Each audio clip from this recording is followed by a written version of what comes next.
Hey everyone, I'm working to hit 1,000 subscribers and I need your help to get there. If you enjoy this content, please hit that subscribe button right now. The baseball gods work in mysterious ways, Cardinals Nation. Just when you thought the front office had learned absolutely nothing from their catastrophic 2023 meltdown, they pull off a move so brilliant, so perfectly timed, that it might just save their entire 2026 season before it even starts. And no, I'm not talking about another flashy free agent signing or blockbuster trade. I'm talking about something far more powerful, something this organization foolishly took for granted just 3 years ago: the return of Yadier Molina. But here's the kicker that everyone's missing while they're busy debating whether J.J. Weatherholt deserves to be ranked 5th among shortstop prospects or arguing about who's going to man right field. There's one player on this Cardinals roster who's about to benefit massively from Yadi's homecoming, and when I tell you who it is, you're going to smack yourself for not seeing it sooner. Let's rewind to the disaster that was 2023, shall we?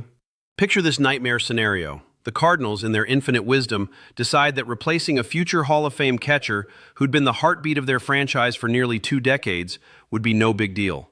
They throw a boatload of money at Willson Contreras, pat themselves on the back, and figure the catching position is all set. Fast forward just 34 games into the season, and Contreras is getting yanked from behind the plate like a pitcher who just gave up back-to-back homers. Suddenly, Andrew Kisner is your starting catcher, some guy named Trace Herrera is getting called up as the third catcher, and the team is drowning at 10 wins and 24 losses, with an 8-game losing streak that felt like it would never end. This wasn't just bad baseball. This was organizational malpractice. How do you underestimate the impact of Yadier Molina? It's like NASA forgetting to account for gravity.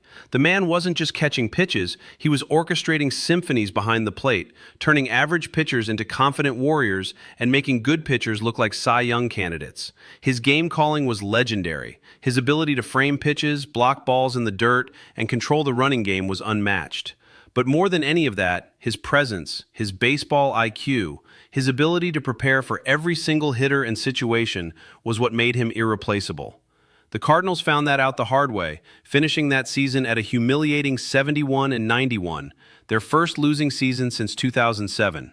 The chickens had come home to roost, and they were pecking everyone's eyes out. Now Yadi's back in the organization as special assistant to President of Baseball Operations John Mozeliak's successor, Chaim Bloom. According to Bloom's statement, Molina will provide input on the catching program and advise staff on catching and game planning strategy. Sounds corporate and sanitized, doesn't it? But what it really means is this. The Cardinals finally admitted they screwed up royally by not having any real plan to replace the institutional knowledge that walked out the door when Yadi retired. Here's where it gets really interesting. The Cardinals currently have 3 young catchers who scouts are drooling over: Jimmy Crooks, Leonardo Bernal, and Rodrigo Rodriguez.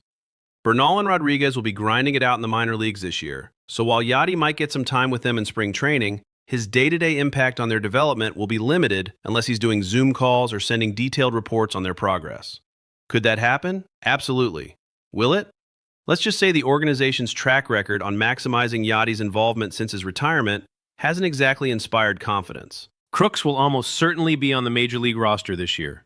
The kid got his feet wet last season, struggled at the plate toward the end, but showed enough promise that you'd be crazy not to give him a real shot.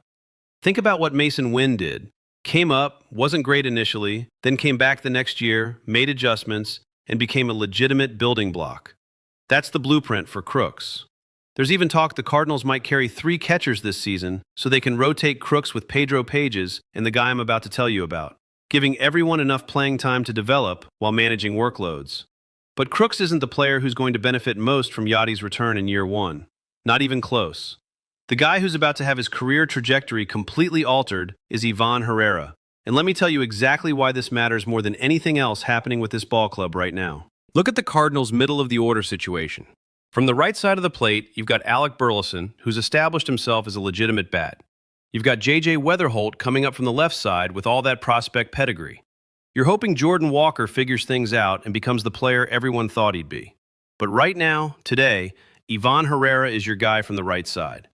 Last season, when he was healthy, he was arguably their best hitter alongside Burleson. Some might argue Willson Contreras, but let's be real about what Herrera did with the bat. The Cardinals need that bat in the lineup. This isn't optional. They need him hitting in the 3, 4, or 5 spot consistently. He's getting another chance to catch this year after injuries completely wiped out his time behind the plate last season, and this is where Yadi becomes absolutely crucial. Here's the cold hard truth. Herrera has plenty of room to improve as a catcher. You can look at his defensive metrics and find some positives, sure, but throwing the baseball was a legitimate problem. It wasn't just a small issue that coaching could fix with a few tweaks. It was a real glaring weakness that opposing teams were absolutely exploiting. Jeff Jones from the Belleville News-Democrat dropped a fascinating article about Herrera on Thursday, revealing some critical details about his recovery and the organization's plans. Lars Nootbaar's recovery from double heel surgery might actually open the door for carrying 3 catchers, which buys the team precious time to evaluate Herrera's throwing ability and overall catching skills during the actual season, rather than making a binary decision based solely on spring training performance. Herrera's coming off elbow surgery to clean up some issues, which is never ideal, but sometimes necessary for young players. The team has given him what Jones called off-season homework, assigned by the coaching staff and led by catching coordinator Ethan Goforth. Herrera talks to Goforth every week, and now that he's healthy enough to throw again, he can start doing every part of receiving, blocking, every part of the game. This is where Yadi changes everything. With all this coaching, all this preparation, plus having a Hall of Fame catcher who mastered every aspect of the position working with him, Herrera's chances of sticking at catcher improve dramatically. If they can get him to where they need him to be defensively, fantastic. The bat stays in the lineup, he catches, problem solved.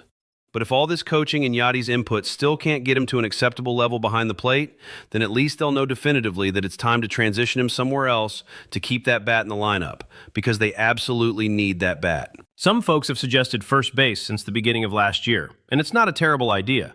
Burleson's going to be there regularly this season, which is great, but they could take turns DHing while the other plays the field. We saw Herrera play a little left field last season. The memory isn't crystal clear on how he looked out there, and there weren't a ton of chances to evaluate, but he appears to be a good enough athlete to make it work if necessary. But we've been down this road before, haven't we? Remember the plan with Jordan Walker? A lead offensive prospect, looks like the bat's going to be fine at the big league level. Let's just stick him in the outfield and let him learn on the fly. How'd that work out? We witnessed firsthand the struggles of someone trying to learn to play that position at the major league level. It's been, and still is, a work in progress. Walker's gotten better, don't misunderstand, but it didn't transition as smoothly as many hoped, especially considering what an incredible athlete he is. The speed, the power, all the tools are there, but right field still doesn't look completely natural. The point is this: shoving a guy into the outfield and saying, "Figure it out, you're just chasing down fly balls," doesn't actually work that way at the highest level. It takes time. There's a real learning curve. The beautiful thing about the 2026 season is that it's not a must-win situation. The pressure's off. The team doesn't have to force anything, which is actually refreshing after years of false expectations and disappointing outcomes. They've got Pages, they've got Crooks ready to contribute. Bernal and Rodriguez are on the horizon. So if things don't work out the way they hope with Herrera behind the plate, they're not completely screwed at the position. They have capable options. It's actually a good problem to have. But make no mistake, Herrera's going to benefit immensely from having Yadi around. He talked about it in Jones's article, mentioning how he watched Molina coming up through the organization, studied him, learned from watching him work. Now he gets to actually work with the legend directly. That's not just valuable, that's potentially career-altering. So where does Herrera end up? Does he prove himself worthy and stake his claim as the everyday catcher? He was on that track last year before injuries derailed everything. He was going to be the guy. The organization trusted him with it. Should he move positions and let Pages and Crooks take over? If he does have to move, where makes the most sense? While we're dreaming about the future, let me paint you a picture of the ideal 2026 Cardinals scenario, where they're young, scrappy, and actually contending instead of being everyone's punching bag. Picture this infield: Nolan Gorman at third base, Wynn at shortstop, J.J. Weatherholt at second, and Burleson at first. Brendan Donovan's still on the roster in this dream scenario, but he's in left field where his versatility and contact skills played beautifully. Victor Scott II is in center, Jordan Walker's in right, and Ivan Herrera is your designated hitter. Crooks is catching. This lineup is obviously constructed for facing right-handed pitching, but let's have some fun with the batting order. Weatherholt leads off because you want your best hitters getting the most at-bats, and right now Victor Scott isn't that guy. Maybe he proves everyone wrong and becomes significantly better in 2026, but until that happens, give me JJ at the top. Mason Wynn hits second, then Burleson third, Ivan Herrera cleanup because that bat is that important, Donovan fifth with his contact skills, Gorman sixth with his power, Walker seventh, Crooks eighth, and Scott ninth. Against lefties, you sub out Crooks, put in Pages, and maybe shuffle the order slightly. This is also where grabbing another right-handed outfielder or having guys like Jose Fermin or another righty ready to go comes into play to give the order better balance. Speaking of right-handed bats, there's been some noise about the Cardinals showing interest in potential additions. John Heyman reported the Cardinals have checked in on Miguel Andujar, and he's also mentioned them among teams interested in Austin Hayes. Harrison Bader's name keeps popping up too, and while all three would be fantastic fits for what this lineup is missing, whether the Cardinals actually pay any of them is another question entirely. Bader's probably out of their price range at this point. He's going to want multiple years after the season he just had, and he deserves it. The Cardinals aren't going there. Hayes or Andujar on one-year deals? That's more realistic. And frankly, at this point, who cares if one of them ends up being one of the highest salaries on the team this year? It's a one-year commitment. If things aren't going well, you flip them at the deadline. If they're hitting and the team's competitive, you either flip them for prospects or let the contract expire and everyone moves on with their lives. It makes sense for the organization to look internally first, given their current philosophy. Why wouldn't you give guys already in your system a chance to step up? But since this is the offseason and speculation is half the fun, those are the three names that make the most sense for adding a right-handed bat that can do damage against left-handed pitching. Here's a name that hasn't gotten enough attention: Randal Grichuk, former Cardinal. Yes, he had a down year in 2025, but let's look at what he did against lefties before that. In 2024, he hit .319 with 6 homers and 32 RBIs in 184 plate appearances against Southpaws. In 2023, he hit .328 with 8 home runs and 15 RBIs against lefties in 134 plate appearances. In 2022, .308 with 11 homers and 37 RBIs against lefties in 180 plate appearances. The guy's been a part-time player for years with a proven track record against left-handed pitching. After a down year, he's going to be cheaper than both Hayes and Andujar. He's not looking to be an everyday player, which fits what the Cardinals need perfectly. He's probably cheaper than all the other options, and he's got familiarity with the organization. Maybe his center field days are behind him, but he can certainly handle the corner outfield spots. It's worth considering. Now, while all this Cardinals speculation is happening, the rest of baseball isn't standing still. 2 monster deals went down this week that are shifting the landscape. Freddie Peralta is no longer terrorizing the National League Central. Goodbye, Milwaukee. Hello, New York Mets. But this wasn't some salary dump. The Mets went all in, sending 2 top 100 prospects, infielder Jefferson Cuero and pitcher Brandon Sproat, to Milwaukee along with the Brewers' #1 guy Peralta and pitcher Tobias Myers heading to New York. This is a win-now move for the Mets, and it makes perfect sense. They needed someone to make an impact in that rotation, and Peralta's that guy. It's his final year under contract, so expect extension talks, though Peralta might prefer to test free agency after this season. For Milwaukee, they got 2 guys scouts are incredibly high on. Cuero was inside the top 30 of prospect rankings last year, and he just screams Brewers player. He's 5'7" with versatility, speed, can play multiple positions, solid defense, and surprising pop for his size. Annoying Brewers baseball at its finest. Sproat looks like a solid number 4 or 5 starter with upside, which is exactly what Milwaukee wants. They trust their development system with pitchers, and they should. They've been phenomenal at it. This deal makes sense for both sides. The Cardinals should be relieved Peralta's out of the division, except here's the thing. They actually hit him pretty well. He's only 5-6 with a 4.67 ERA against St. Louis in his career. So maybe this isn't the blessing everyone thinks it is. The other massive deal was Mackenzie Gore going from Washington to Texas for 5 prospects. That seems steep until you realize none of them were in the top 100, and Texas's farm system is so depleted they only had 1 guy in the top 100 anyway. It's quantity over quality for Washington, but more lottery tickets to play with. Gore was an all-star in the first half last year before an ugly second half where his ERA ballooned over 6. But he still had career highs in strikeouts and quality starts. And if he'd qualified for the ERA title, he would have ranked 3rd in the National League with over 10 strikeouts per 9 innings. Arm fatigue was cited as part of the second half struggles, which makes sense when a pitcher isn't used to that workload. He's joining a Texas rotation with Jacob deGrom, Nathan Eovaldi, Jack Leiter, and Kumar Rocker. That's a nice bounce-back situation for both Gore and the Rangers. And finally, the Max Scherzer situation. Cardinals fans would absolutely love to see Mad Max come home and put on the birds on the bat, and it would be incredibly cool. But Scherzer told The Athletic he's healthy, ready to sign at any moment, but completely content waiting past opening day if necessary for a spot to emerge with one of his preferred clubs. He didn't list those preferred clubs, but let's use some common sense here.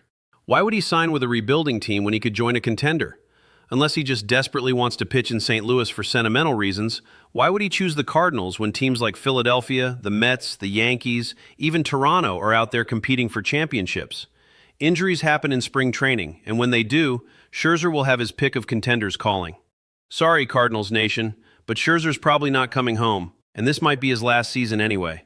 Before we wrap this up, let's talk about J.J. Weatherholt's preseason ranking among shortstops, because some people are losing their minds over nothing. MLB Pipeline ranked him 5th among shortstop prospects, and immediate reactions were confusion and outrage. He's the number 3 overall prospect according to Baseball America. How is he only 5th among shortstops? Take a breath and look at the context.